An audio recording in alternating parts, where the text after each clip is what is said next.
en hablar de algo parecido a la robótica y a la inteligencia artificial fue el poeta griego Homero, creador de la Ilíada. Ajá. Donde no hay robots, donde no hay nada, donde no hay máquinas ni siquiera. Donde no hay electricidad. Donde Hefesto, en su taller, construía dispositivos automáticos con habilidades asombrosas. Unos ciervos de oro que lo ayudaban con sus tareas. Otro era el gran coloso Talos, que era un coloso de bronce que le tiraba piedras a los barcos que trataban de llegar a Creta. Hefesto tenía unos trípodes que caminaban solos y que lo ayudaban a apoyarse. Podían emular las decisiones humanas porque las habían aprendido originalmente de los inmortales. Si cada herramienta pudiera realizar su trabajo por orden propia o por anticipación, entonces los arquitectos no necesitarían operarios y los amos no necesitarían esclavos. ¿Qué está diciendo Aristóteles? Los robots podrían reemplazar a los humanos.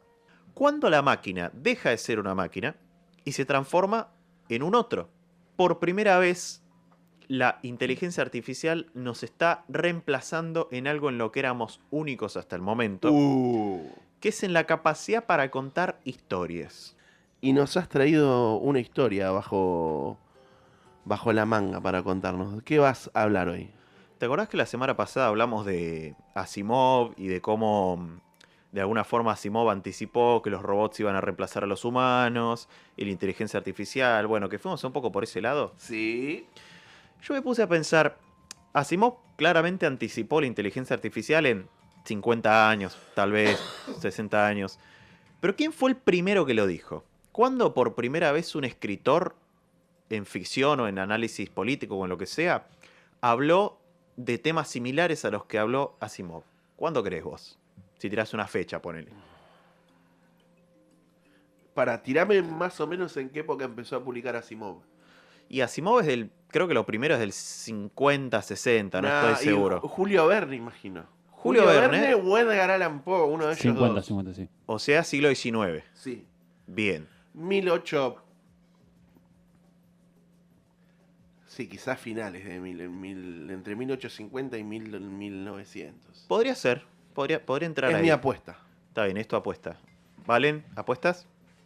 No, me tiro que mucho antes. Bien. Mucho antes tiene que haber algo seguro.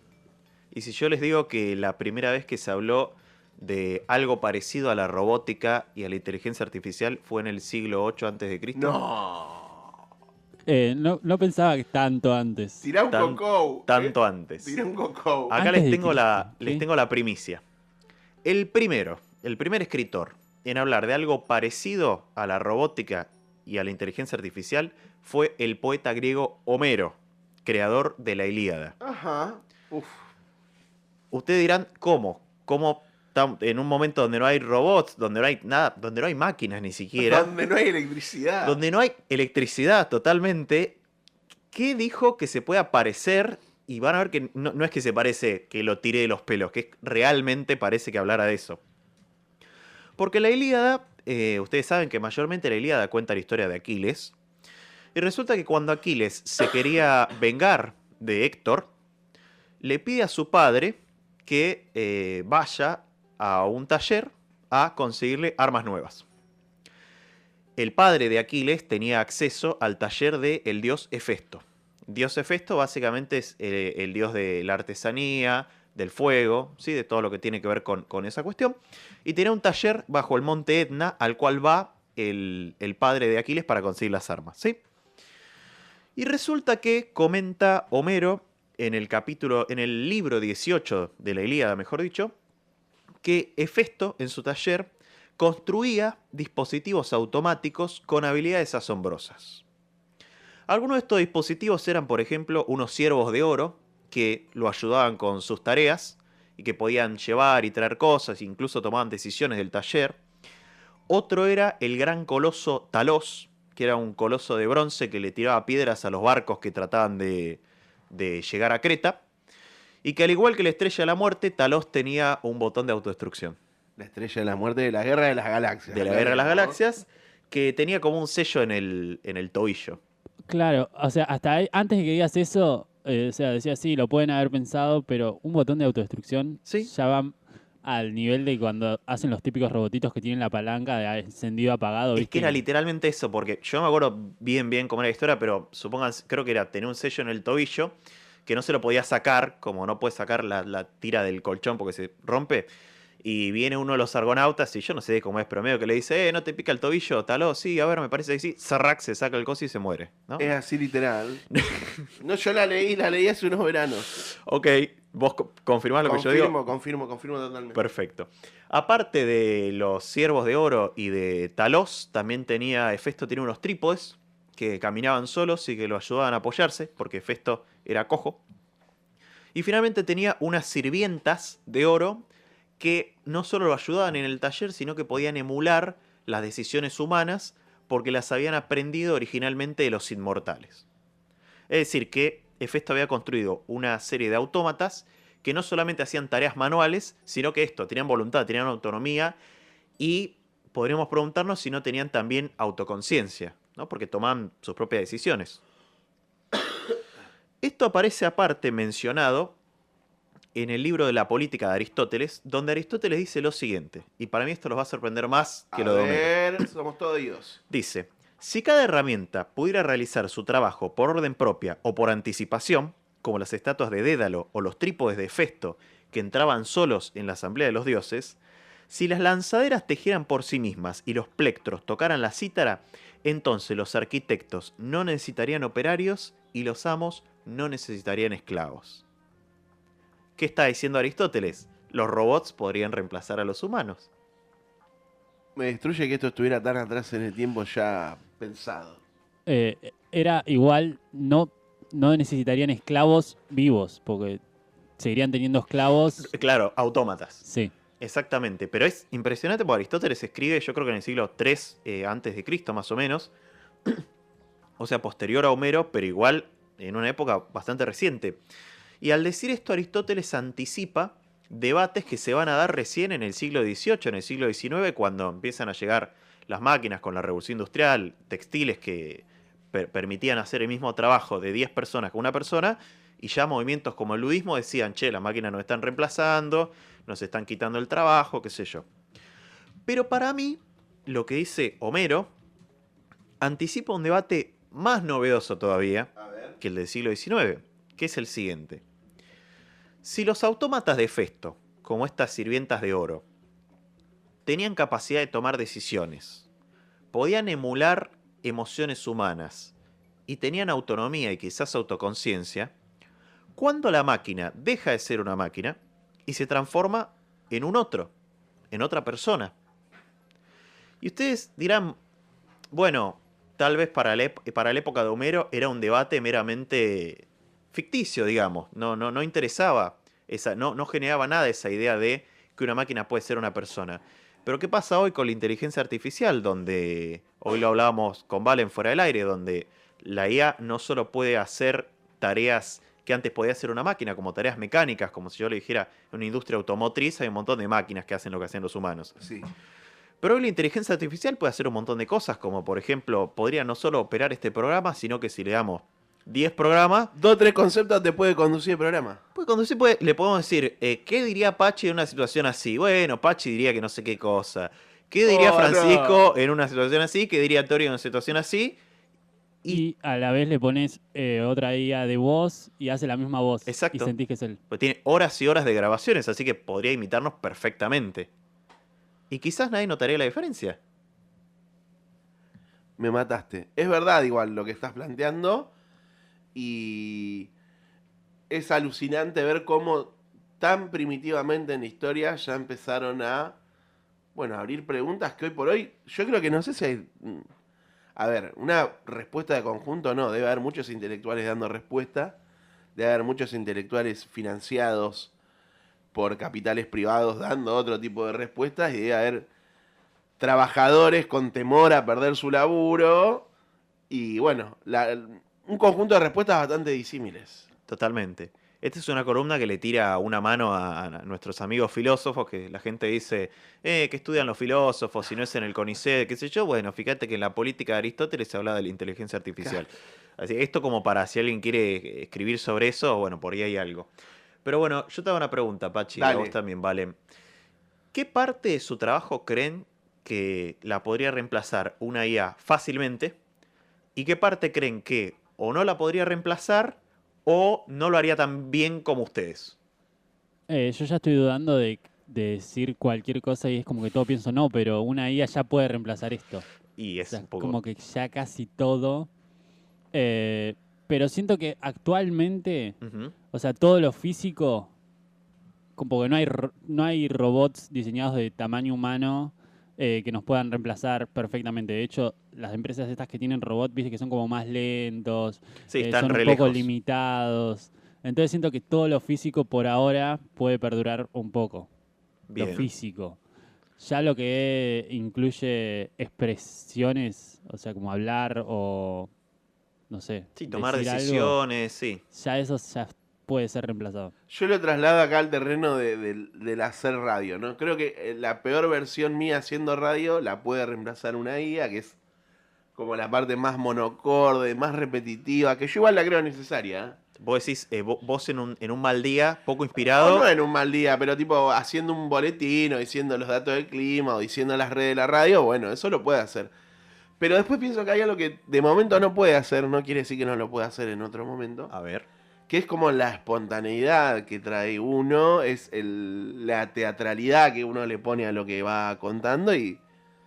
eh, sí, la selección de palabras, el tono, la mirada, eso...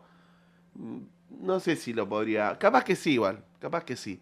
De momento creo que constituye mi ventaja frente a una IA, porque creo que la gente quiere escuchar personas, no quiere escuchar. totalmente. Algunas quieren escuchar personas y con problemas de personas y mirada de personas y reflexiones de personas y habrá gente que no, quizás.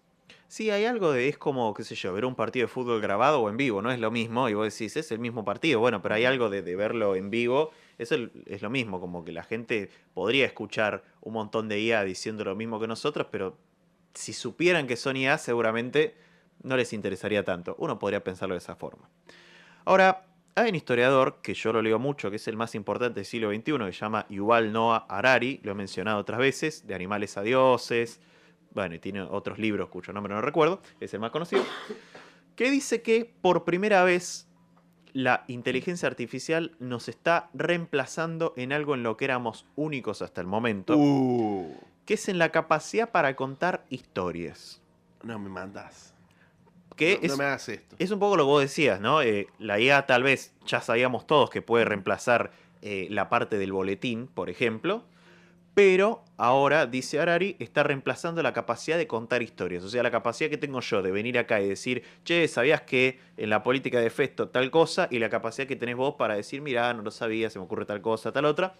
Eso aparentemente ya lo está pudiendo hacer una IA. Si yo le digo a una IA, bueno, armamos una historia que tenga a mí, a Pachi, qué sé yo, caminando por la 75, pero en un momento pasa algo y después lo resolvemos, no sé qué.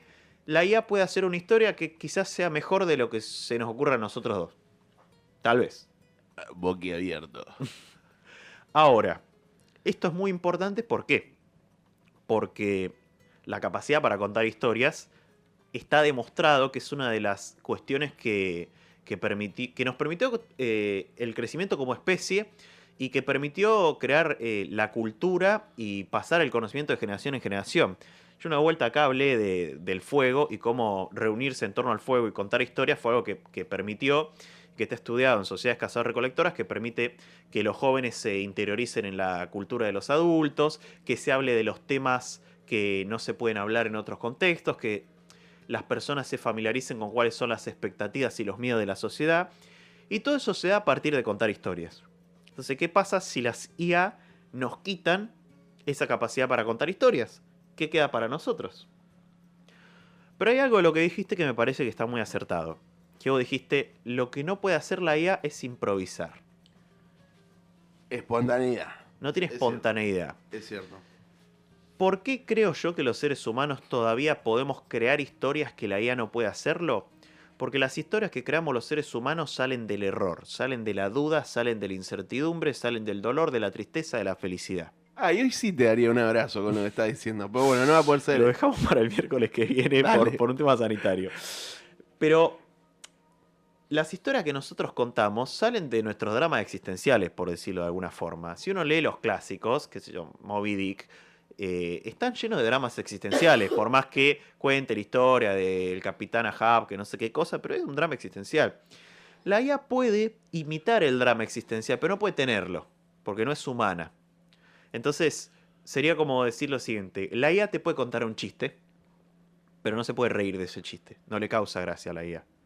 Entonces, en la medida que no pueda hacer eso, me parece que hay algo de las historias humanas y de la forma de vivir, de pintar un cuadro, de contar una historia, que si bien la IA puede pintar un cuadro, que es algo que preguntaba Asimov en uno de sus libros, ese cuadro nunca va a reflejar una emoción realmente humana. Hay algo que va a ser como impredecible, espontáneo de lo humano, que la IA nunca lo va a poder imitar. Está muy bueno los aportes que estás trayendo para iluminar un poco esa oscuridad. Yo pensaba también que la IA se alimenta de información que está en internet, si se quiere, ¿no? Sí, Alojada en un lugar. Y pensaba en cuanto a todas esas cosas que están buenísimas y no están alojadas en internet. Totalmente. Lo pienso desde algo tan sencillo como decir la diferencia entre una foto de una vista de montaña y haber subido esa montaña. Exactamente. Lo pienso desde no sé, una emoción por un fracaso amoroso, lo que puede decir algo que está en internet y lo que puede experimentar uno. Y también que no todo está en internet. Hay cosas que no están en internet. Sí, la IA siempre va a estar mediada por la experiencia humana de haber ido a un lugar y yo como humano le puedo decir a la IA, acá tenemos una foto de, qué sé yo, el valle de Tafí, el viento en el valle de Tafí es así, las montañas son de este color, tal cosa, te puedo describir todo y ahí la IA puede hacer un montón de cosas, pero nunca va a sentir lo que yo sentí cuando subí, por ejemplo. Exactamente. Hay algo, y digamos, cuántas cosas escritas, pintadas, hechas. Yo creía que estuviera Tori para que nos hablara de pintura justamente, pero bueno, en otro momento. Pero como hay algo de esa experiencia que es intransferible por ahora.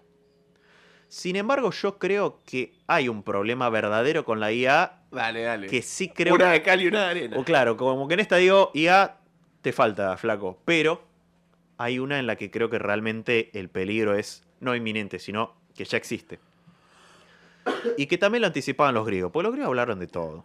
A ver cuál es ese peligro inminente. Platón decía, en el diálogo con Fedro, Platón estaba en contra de la escritura. Por eso no hay nada escrito de Platón, se lo Ok. conoce por otros. Perdón, de Sócrates no hay nada escrito, pero no importa. Pero Platón estaba en contra de la escritura porque decía que con la invención de la escritura la gente se iba a volver progresivamente olvidadiza. Porque vos antes, en las culturas orales, vos tenés que recordar todo, tenés que usar tu cerebro para hacer una memotecnia, bueno, para un montón de cosas. Y con la escritura Platón decía, lo escribís y te olvidás. Ya no te tenés que forzar en pensar. Entonces él estaba en contra de la escritura.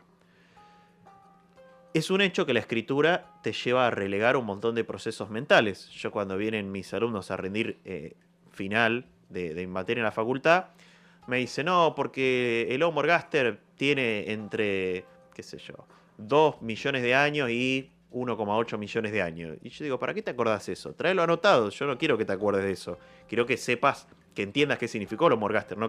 Entonces, la escritura permitió eso. Con la IA me parece que pasa algo parecido, ¿no? Porque yo, qué sé yo, escribo mi tesis de doctorado y antes estaba 2 horas para escribir 3 párrafos y ahora por ahí tardo 20 minutos porque le digo a la IA, mira, tengo esta idea, pero no sé bien cómo comunicarla. ¿Me podrías decir la mejor forma de explicar que Homero había anticipado la inteligencia artificial? Y te tira 10 opciones. Y por ahí yo no escribo lo mismo que me dice la IA, pero me baso en lo que dice la IA y digo, ah, mira, no se me ha ocurrido, qué sé yo, y tardo menos. Ahora, ¿cuánto de mi proceso creativo estoy relegando en eso? Porque en vez de estar las 2 horas pensando que estaba antes, estoy 15 minutos porque le digo a la IA, resolvémelo o ayúdame. Entonces me pongo a pensar, ¿cuánto estamos relegando de nuestras decisiones en la inteligencia artificial sin darnos cuenta? Al fin y al cabo, ¿quién escribe la tesis? ¿La IA y yo le doy instrucciones? ¿O soy yo el que escribe la IA con la tesis con instrucciones de la IA? No es ni una ni la otra. Es un poco de las dos. Es un poco de las dos. Por lo menos en mi caso, que yo creo que como que examino y soy crítico y digo, no, el que está detrás del proceso creativo soy yo. Sí, a ver, además es cierto que la IA no es que te resuelve todo, también depende de la claridad que tenga uno para trasladarle conceptos Exacto. y para nutrir el proceso de la IA. Ahí hay una pericia que yo creo que a veces se la subestima cuando dicen, sí, la IA va a reemplazar todo. Bueno, tenés que ser un poco pillo también con la data que le vas a dar a la IA para conducir su proceso. Totalmente. De hecho, ahora la IA se informa bastante en tiempo real, digamos, como que tarda poco en agarrar las noticias, pero recuerdo una época donde era tanta la variante de años en la que tenía información que vos le decías, por ejemplo, se me ocurre ahora, murió la reina de Inglaterra, y te decía, no, eso no es cierto. Y yo le decía, no, sí es cierto, murió en tal día, no sé qué. Y me decía, no, eso no es verdad, seguro te informaste de alguna información falsa. Y no le podía hacer entender que había pasado, porque claro, su información era vieja. Claro, ya. vos ahora le podés dar noticias directamente. Ahora, claro, Y- la programaron para que pueda aceptar cosas nuevas. Exacto. Digamos. Y eso yo lo veo, por ejemplo, digo, pienso en mis estudiantes de terciario de la facultad. Leen los textos usándolos con IA, ¿no? Que es, bueno, le mandás el texto, bueno, resumímelo, decime las cuestiones principales, qué sé yo. En muchos casos hacen los exámenes con IA. Yo, por ejemplo, estoy haciendo cursos docentes de puntaje, que son todos virtuales. Ajá. Y los propios cursos están hechos con IA, te das cuenta porque están hechos con IA muy berretas. Y las propias respuestas del foro también están hechas con IA.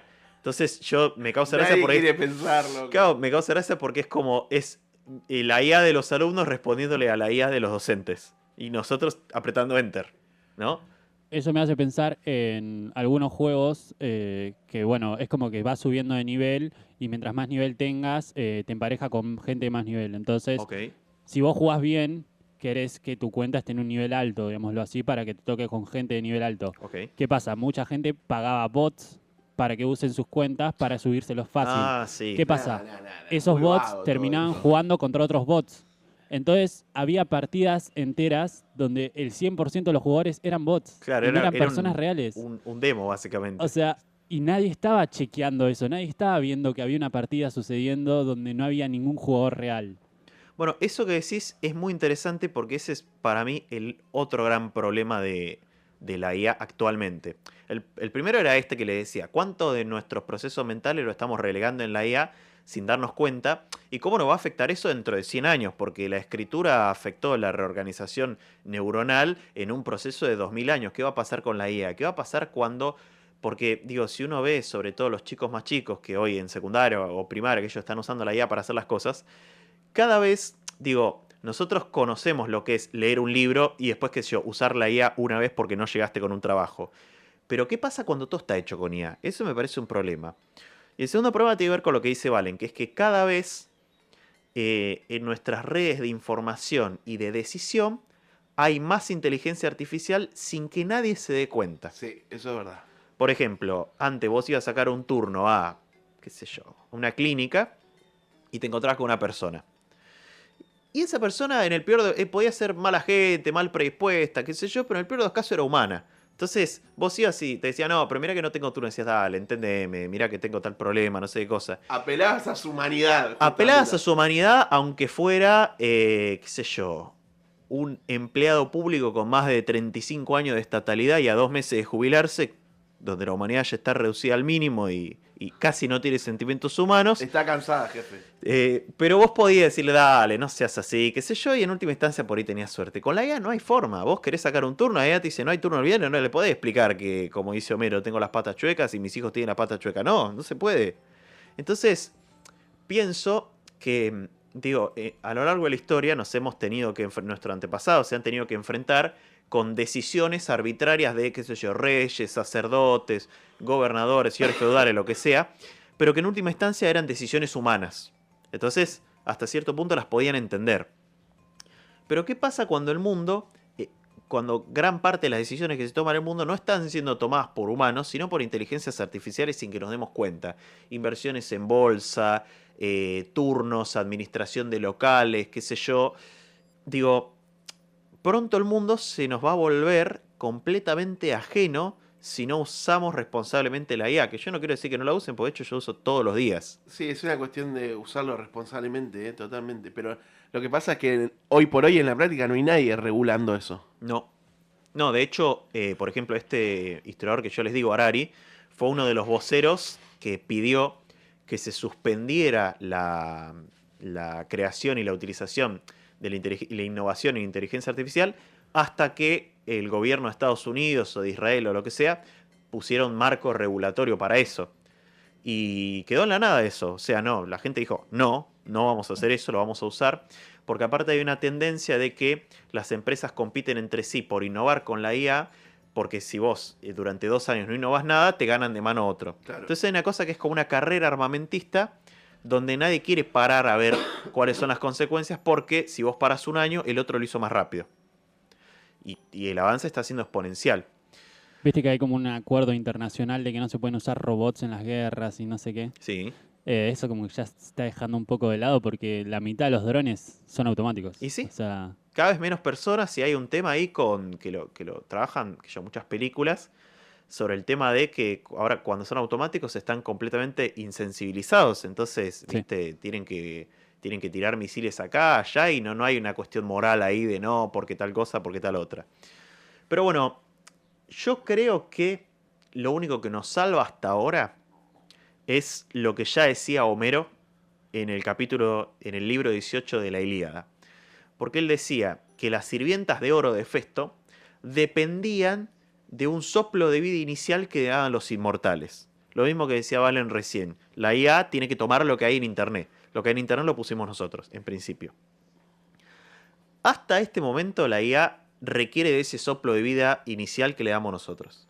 En el momento que la IA no dependa más de eso y ya empiece a producir a partir de otras cosas no hechas por humanos, lo que en ciencia ficción se conoce como la singularidad, en ese momento estamos completamente perdidos porque el mundo nos va a dejar de pertenecer a nosotros, al menos en parte. La pregunta es, cuando pase eso, ¿nos vamos a dar cuenta o no? ¿Y qué pasa si ya está pasando? quiero aportar algo más. Sé que le vas a cortar ahí, pero quiero aportar algo más. Arruinaste el momento totalmente. No me ¿eh? importa, no me importa. Era tipo cortina. Volver a la frase de que es la primera vez que estamos leyendo historias de algo que no es un ser humano. Exacto. O sea, esa frase para mí es fundamental. En segundo lugar, no sé si lo vieron, pero ya se está dividiendo entre como dos posiciones que son como medio meme, pero medio reales, A ver. de gente que le da las gracias a la IA y le habla amablemente y Ah, gente sí. que la trata muy mal y no le importa. O sea, como que si le da una respuesta mala, lo insultan y dicen, no, dámela bien, no sé qué. Y lo comparten como diciendo, yo trato mal a la IA, y otros diciendo, no, yo la trato bien. El día que se Sí, revelen... los que le dan las gracias nos van a salvar a todos el día Exacto. que aparezca Sí, Schwarzenegger. es como un meme, pero al mismo tiempo sucede y es loco. O sea, ¿Por qué pensar... yo igual a veces la trato mal. No, Pachi, no. Pero porque no la trato mal. Pero a veces, sin querer, en mi celu, no sé por qué se me abre la IA de WhatsApp y me dice receta de canelones. Y yo digo, no me hables nunca más, te estoy pidiendo que no me hables, no me hables, no me hables. Viste que igual decimos no tiene sentimientos, o sea, no puede comprender, pero al mismo tiempo está tan pegada a todo lo que es internet que detecta que vos la estás tratando Por mal. supuesto. O sea, lo sabe. Y sabe que eso es algo negativo y que no se debería aceptar, pese a que no te diga nada porque está programada para no criticar tu forma de hablarle. Claro, hay un tema ahí yo había leído un estudio que se hizo con lo que son con las que son con tipo de piloto automático, como las que te dicen por dónde tenés que ir, qué sé Sí. yo, o no sé, Siri y todas esas que son todas mujeres. Y hay un tema de que eso, como dice Van, están programadas para que vos las insultás y ellas tienen como que, bueno, perdón, no sé qué cosa. Y es muy raro eso es como muy distópico y es medio cruel también, ¿no? Porque Es aunque medio cruel. no sé, uno siente que es un poco como las criadas de Hefesto en ese sentido. Pero bueno, va a pasar.